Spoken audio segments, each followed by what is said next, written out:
내가 100년 가까운 세월을 살면서 알게 된 한 가지 사실이 있습니다. 60이 넘고 70이 넘어서도 여전히 형제를 마지막 버팀목처럼 붙잡고 있다면 그 사람의 마음에는 평안이 오래 머물지 않습니다. 이 말이 차갑게 들릴지 모르겠습니다. 그러나 나는 당신을 겁주려는 것이 아니라 오래 산 사람으로서 솔직히 말하고 싶을 뿐입니다. 부모가 떠난 뒤에야 비로소 드러나는 진실이 있기 때문입니다. 부모가 살아계실 때 우리는 형제였습니다. 다투어도 명절이면 다시 모였고 서운해도 부모의 한마디에 고개를 숙였습니다. 생일에 연락이 오고 제삿날에 얼굴을 보는 일이 당연했습니다. 우리는 그것을 형제애라고 믿었습니다. 그러나 가만히 돌아보면 그 평화의 중심에는 늘 부모가 계셨습니다. 부모는 말없이 균형을 잡아주는 저울추와 같았습니다. 누가 더 잘났는지, 누가 덜했는지 그런 계산이 선을 넘지 않도록 붙들어주는 울타리였습니다. 그런데 어느 날 그 울타리가 사라집니다. 장례를 치르고 집을 정리하고 나면 문득 공기가 달라집니다. 말이 짧아지고 눈빛이 달라지고 계산이 앞서기 시작합니다. 내가 더 했는데 왜 내가 더 해야 하지? 이런 말이 조용히 마음속에서 올라옵니다.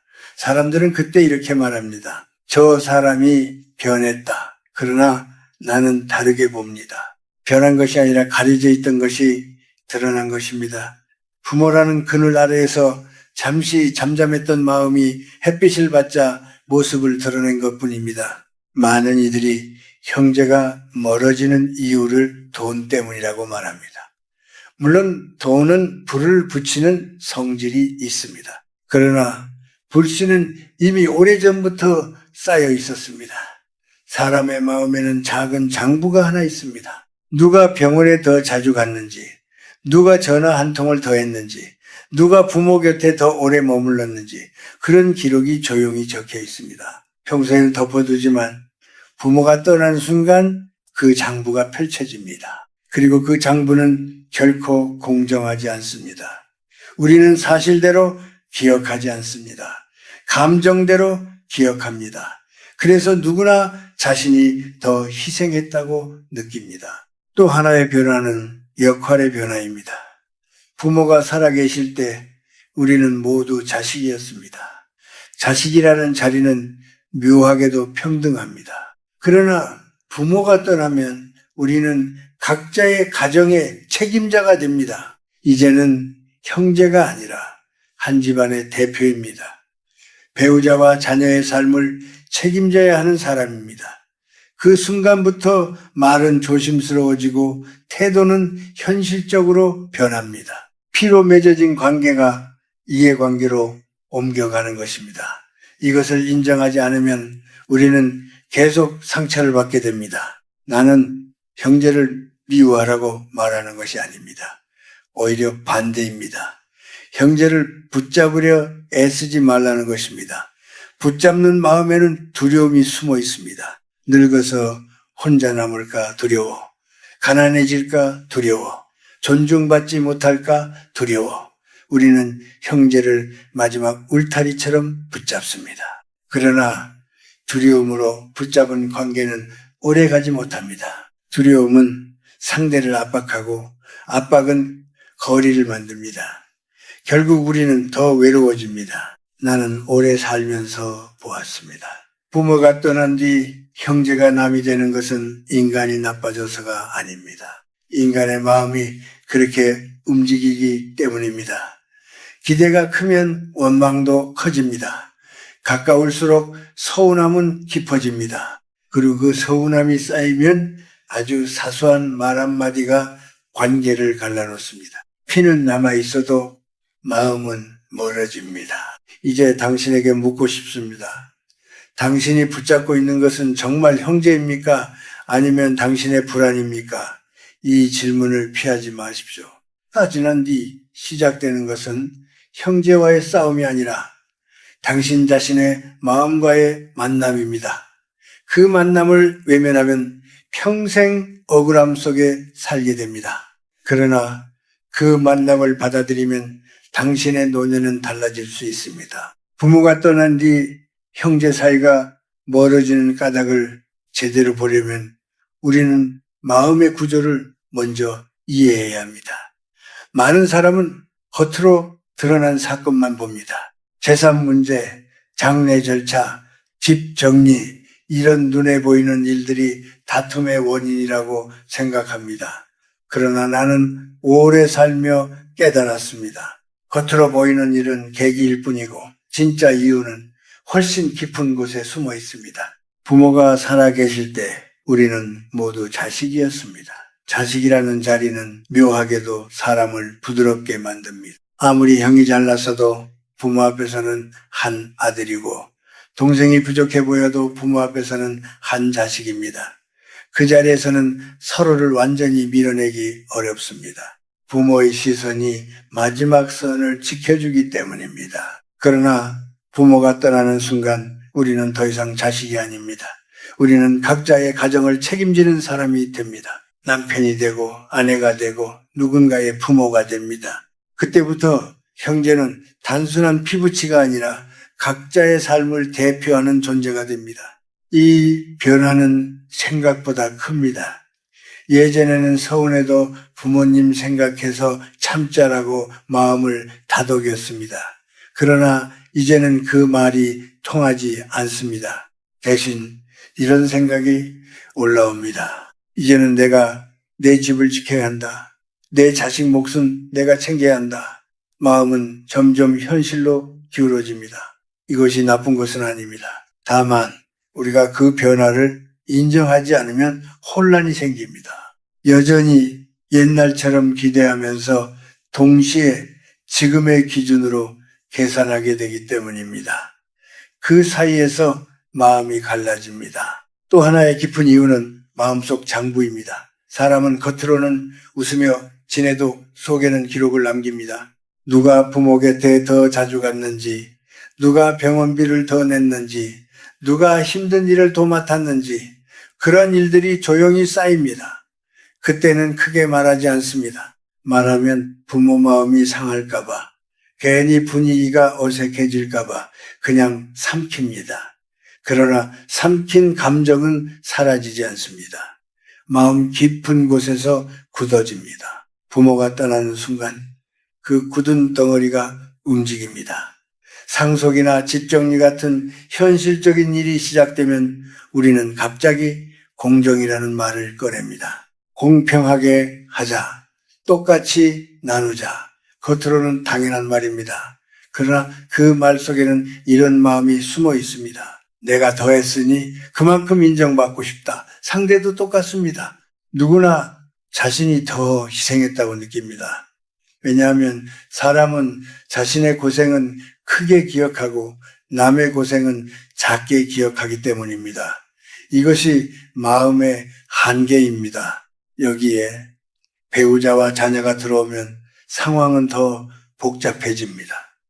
배우자는 나를 지키려 합니다. 그것은 당연한 일입니다. 왜 우리가 더 양보해야 해? 왜 당신이 늘 손해를 봐? 이런 말은 사랑에서 나옵니다. 그러나 그 사랑은 형제 관계를 더 차갑게 만들 수 있습니다. 이제 대화는 감정이 아니라 협상이 됩니다. 예전처럼 형이니까 동생이니까라는 말로 넘기기 어렵습니다. 각자의 가정이 뒤에 서 있기 때문입니다. 나는 이 모든 과정을 보며 한 가지를 느꼈습니다. 형제가 멀어지는 것은 갑작스러운 배신이 아니라 오랫동안 준비된 결과라는 것입니다. 우리가 참아온 말들, 삼켜온 서운함, 인정받고 싶었던 마음이 부모의 그늘 아래에서 잠시 눌려 있었을 뿐입니다. 그 그늘이 사라지자 마음이 스스로를 드러낸 것입니다. 그러니 누군가가 차갑게 변했다고 해서 곧바로 사람을 판단하지 마십시오. 당신 안에도 같은 움직임이 있습니다. 당신도 서운함을 품고 있었고 당신도 인정받고 싶었습니다. 다만 아직 기회가 오지 않았거나 더 크게 말하지 않았을 뿐입니다. 이 사실을 인정하는 순간 우리는 조금 더 솔직해질 수 있습니다. 상대를 미워하기 전에 내 마음의 구조를 먼저 보는 사람은 덜 흔들립니다. 형제 관계는 사랑만으로 유지되지 않습니다. 이해관계와 기대, 두려움과 자존심이 얽혀 있습니다. 이 복잡한 실타래를 보지 못하면 우리는 단순한 말 한마디에 상처받고 평생을 억울함 속에 살게 됩니다. 그러나 그 구조를 이해하면 비로소 선택이 가능해집니다. 붙잡을 것인지, 거리를 둘 것인지, 아니면 내 마음을 먼저 바로 세울 것인지, 그 선택은 이제 당신의 몫입니다. 이제 우리는 조금 더 깊은 곳을 보아야 합니다.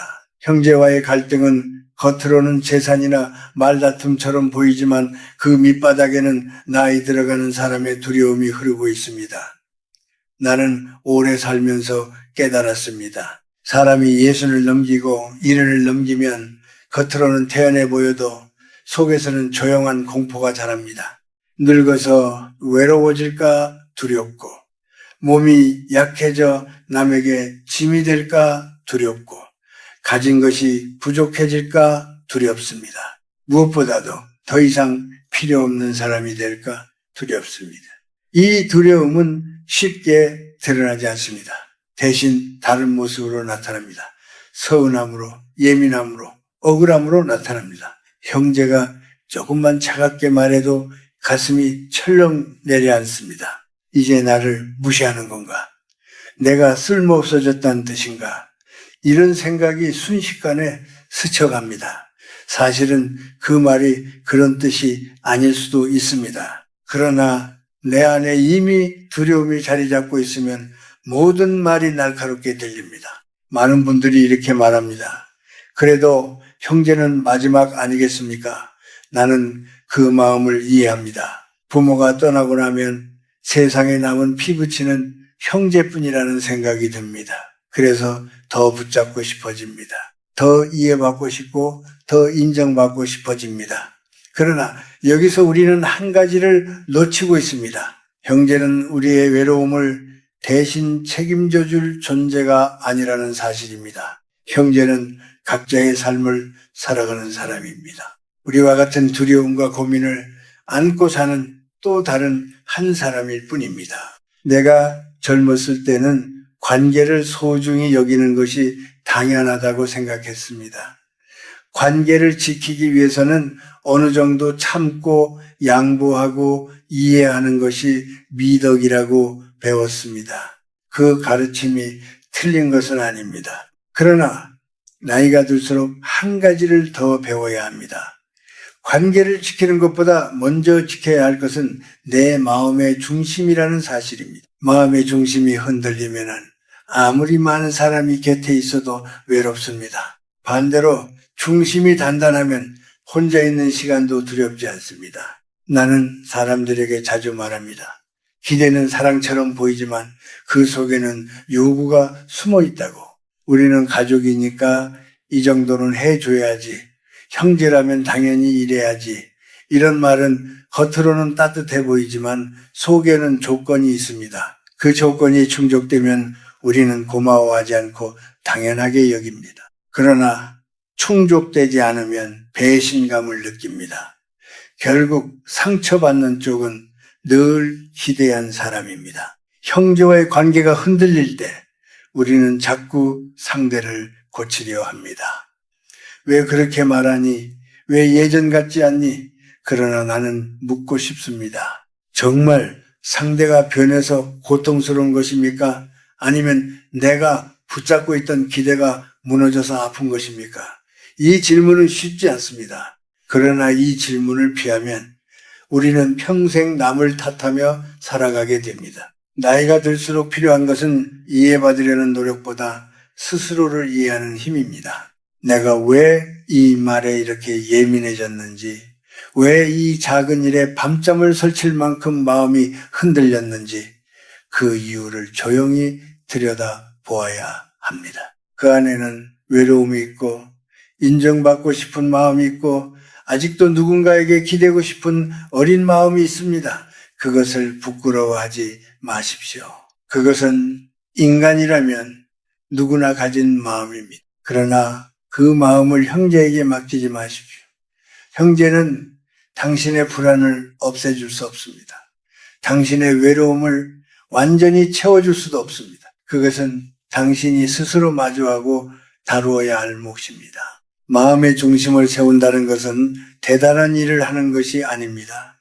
누군가 차갑게 말해도 그 말이 내 존재를 규정하지 못하도록 하는 것입니다.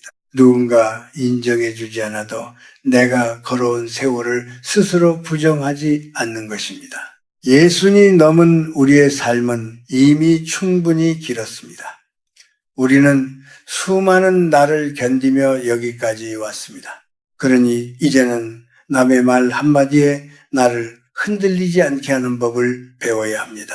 형제가 멀어질 수도 있습니다. 연락이 뜸해질 수도 있습니다. 그러나 그것이 곧 당신의 가치가 줄어들었다는 뜻은 아닙니다.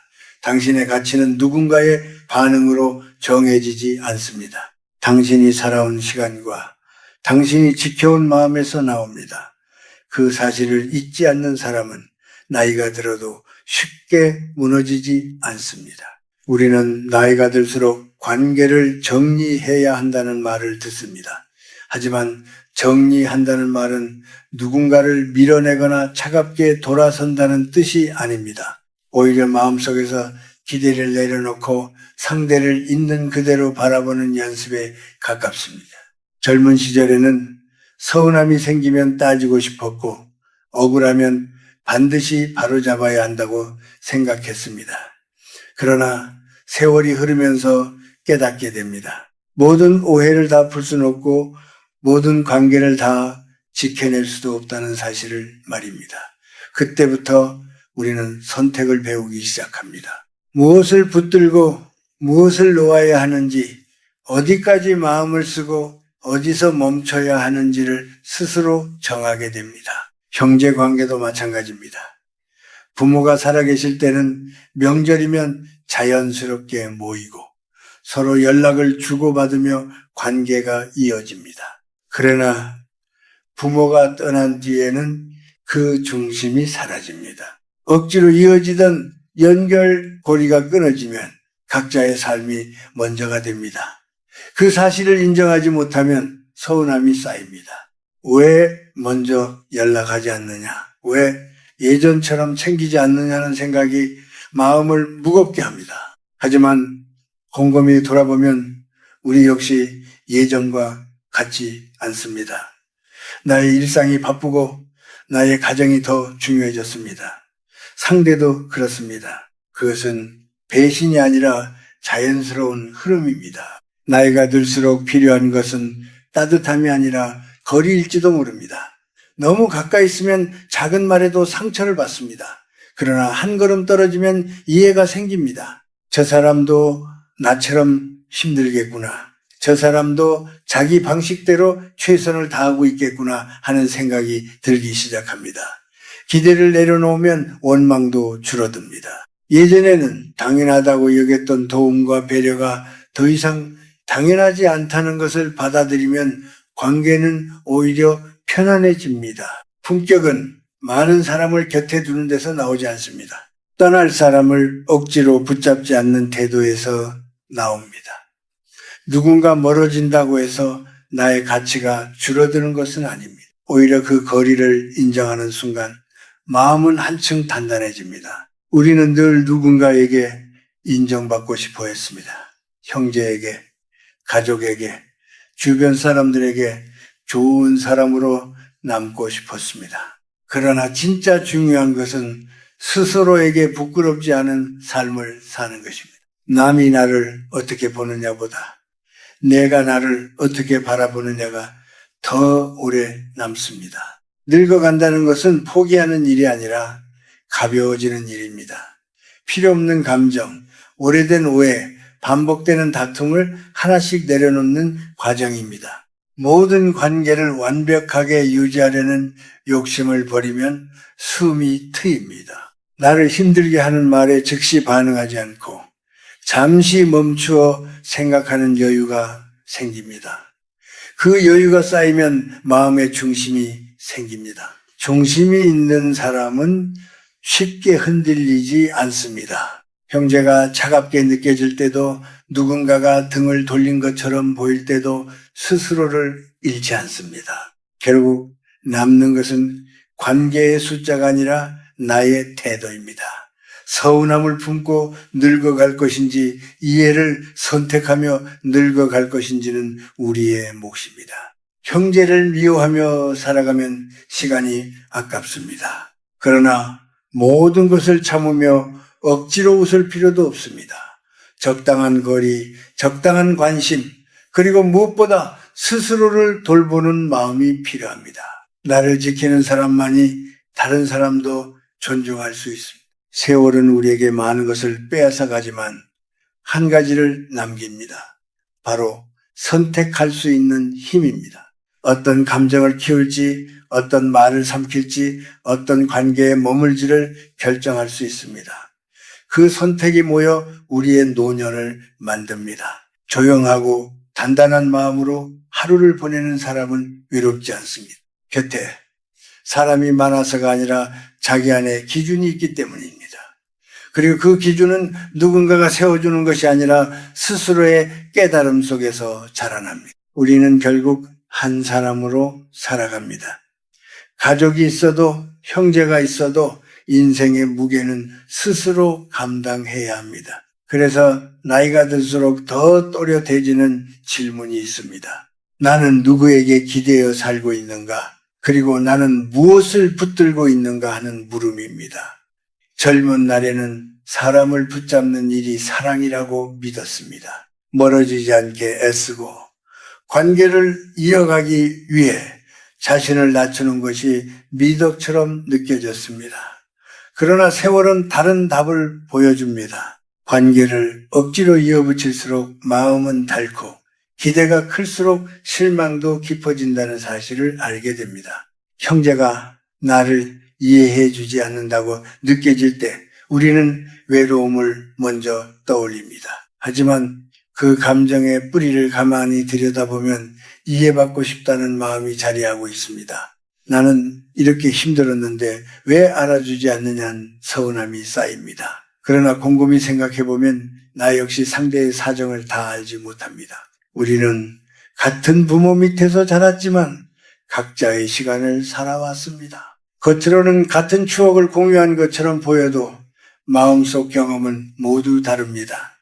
그래서 같은 말을 듣고도 서로 다른 상처를 품습니다. 노년의 지혜는 상대를 바꾸려는 데 있지 않습니다. 나의 태도를 다듬는 데 있습니다. 말을 줄이고 판단을 늦추고 서운함을 오래 붙잡지 않는 연습이 필요합니다. 처음에는 억울할 수 있습니다. 왜 내가 먼저 내려놓아야 하느냐는 생각이 들 수도 있습니다. 하지만 내려놓는 사람은 지는 것이 아니라 자유로워집니다. 마음속에서 반복되던 대화가 멈추고 밤마다 떠오르던 장면이 사라집니다. 그것이 바로 나를 위한 선택입니다. 사람은 누구나 자기 삶이 가장 벅찹니다. 형제도 예외가 아닙니다. 나를 돌아볼 여유조차 없는 날들이 이어지다 보면 가까운 사람에게 소홀해지기도 합니다. 그것을 사랑이 식었다고 단정하면 관계는 더 멀어집니다.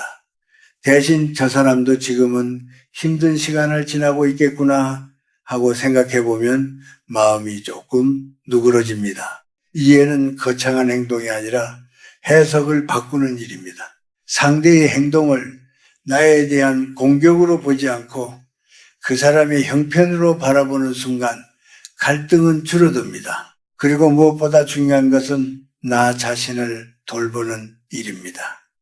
우리는 오랫동안 가족을 위해 살아왔습니다. 부모로서, 형제로서, 배우자로서 역할을 다하느라 자신의 감정을 미루어 두었습니다. 이제는 나를 먼저 살펴야 할 때입니다. 무엇이 나를 기쁘게 하는지, 무엇이 나를 지치게 하는지 솔직하게 인정해야 합니다. 그래야 관계에서도 무리하지 않습니다. 억지로 맞추지 않고 필요하면 쉬어갈 줄 아는 용기가 생깁니다. 늙어간다는 것은 관계의 수가 줄어드는 과정일지도 모릅니다. 그러나 그 대신 깊이가 남습니다. 자주 만나지 않아도 편안한 사람, 길게 말하지 않아도 통하는 사람이 곁에 남습니다. 형제도 그런 관계로 남을 수 있다면 충분합니다. 매번 연락하지 않아도 특별한 날에만 안부를 전해도 괜찮습니다. 중요한 것은 형식이 아니라 마음의 온도입니다. 그 온도를 지키기 위해 때로는 거리를 두는 선택도 필요합니다. 마지막으로 우리는 기억해야 합니다. 모든 관계는 변합니다. 변하지 않기를 바라는 마음이 갈등을 만듭니다. 변화를 인정하면 상처는 줄어듭니다. 형제가 예전과 같지 않다고 해서 슬퍼할 필요는 없습니다. 우리도 예전의 우리가 아니기 때문입니다.